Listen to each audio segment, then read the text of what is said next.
सुप्रभात बच्चों। इस वीडियो में हम शब्द रूप के बारे में जानेंगे जो हमारे सिलेबस के अनुसार इकारांत स्त्रीलिंग है और तत्व का तीनों रूपों में यानी कि स्त्रीलिंग, पुल्लिंग और नपुंसकलिंग, ये तीनों रूपों में हमें पढ़ना है। तत्व का तीनों रूपों में और इकारांत स्त्रीलिंग। तो इकारांत स्त्रीलिंग के लिए चलो हम लोग चलते हैं। Take out page number 129। आप संस्कृत के बुक के पेज नंबर 129 निकालो। यहाँ दिया हुआ है नदी का इकारांत स्त्रीलिंग। अब यहाँ विभक्ति के शब्द रूप है क्या, पहले इसे हम जान लेते हैं। शब्द रूप में 8 विभक्ति होती है और 8 विभक्ति के चिन्ह होते हैं। और जब हम वाक्य या ट्रांसलेशन हिंदी में उसका ट्रांसलेशन करते हैं तो इन शब्द रूपों में ये विभक्ति के चिन्ह के द्वारा हम उसे शब्द रूप को याद करते हैं। प्रथमा यानी कि कर्ता, द्वितीया यानी कि कर्म कारक, तृतीया यानी कि करण कारक, चतुर्थी यानी कि संप्रदान, पंचमी अपादान, षष्ठी संबंध, सप्तमी अधिकरण और संबोधन में हे अरे ये सब होता है। तो पहला कर्ता यानी कि जो कर्म करता है उसका चिन्ह होता है कर्ता ने। कर्म को करण से या के द्वारा, संप्रदान कारक में को के लिए, आपादान में से या अलग होने के अर्थ में आपादान में होता है। यहाँ से 2 जगह है, करण में भी है से का चिन्ह और आपादान में भी है से का चिन्ह।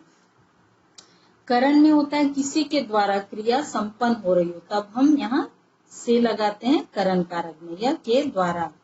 जैसे कलम से पत्र लिख रहे हैं, पत्र लिखने की क्रिया किससे हो रही है, कलम के द्वारा, कलम की सहायता से, इसलिए यहाँ से है। अब दोनों में हम लोग थोड़ा सा जो डिफरेंसेस है उसको जानते हैं।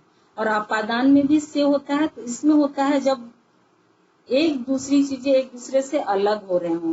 जैसे पेड़ से पत्ते गिरते हैं, पेड़ से यहाँ पत्ता क्या हो रहा है, अलग हो रहा है।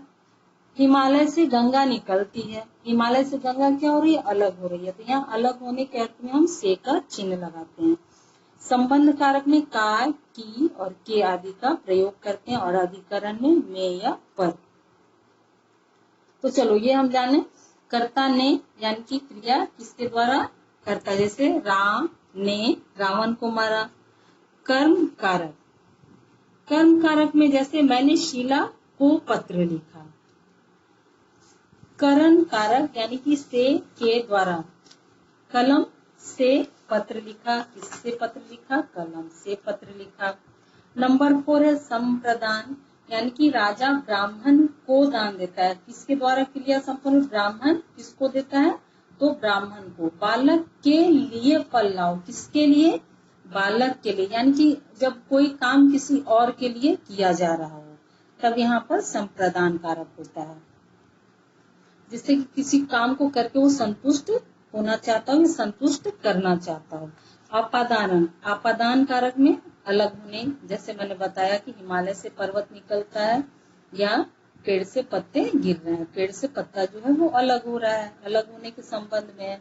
संबंध कारक यानी कि किसी शब्द का क्रिया के अतिरिक्त किसी अन्य शब्द के साथ जो संबंध होता है उसे संबंध कारक। जैसे राम दशरथ के पुत्र थे, किसके पुत्र थे, दशरथ के पुत्र थे। रमा का घर सुंदर है, किसका घर सुंदर है, रमा का घर सुंदर है। यहाँ संबंध हो गया। संबोधन में होता है जैसे कि हे भगवान, अरे, जैसे आश्चर्य वाली बातें।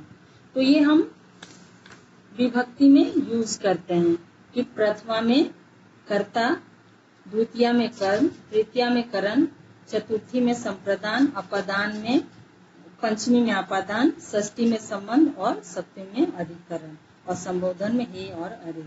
जैसे कि विस्मयादि मोदक का चिन्ह दिया जाता है, आश्चर्य प्रकट करते हैं उसके लिए। चलो अब ये चिन्ह है, इसको तुम अपनी उत्तर पुस्तिका में लिख लोगे और इसके द्वारा फिर आगे हम बढ़ते हैं। नदी का इकारांत स्त्रीलिंग, यह हमारे सिलेबस में है, पाठ्यक्रम में है ये हमारा। तो नदी का यहाँ शब्द रूप इकारांत स्त्रीलिंग दिया हुआ है पेज नंबर 129 में। नदी, नदो, नद, नदी, नदो, नदी। Take out page number 130। नदा, नदीभ्याम, नदीभि, नदे, नदीभ्याम, नदीभ्य, नदा, नदीभ्याम, नदीभ्य, नदा, नदो, नदीनाम, नदाम, नदो, नदीषु। संबोधन में हे नदी, हे नदो, हे नदा।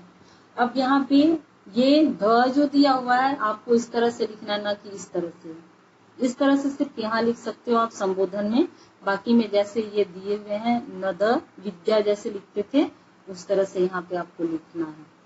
तो ये अपनी उत्तर पुस्तिका में आप कंप्लीट करोगे इकारांत स्त्रीलिंग। इसके जैसे ही बाकी के भी होते हैं, जैसे भगनी, देवी, रागी, अटवी, गौरी, लेखनी, पार्वती आदि इकारांत स्त्री शब्दों के ही रूप हैं। नेक्स्ट क्लास में हम तत् शब्द का तीनों रूप में चर्चा करेंगे। आज बस इतना ही, धन्यवाद।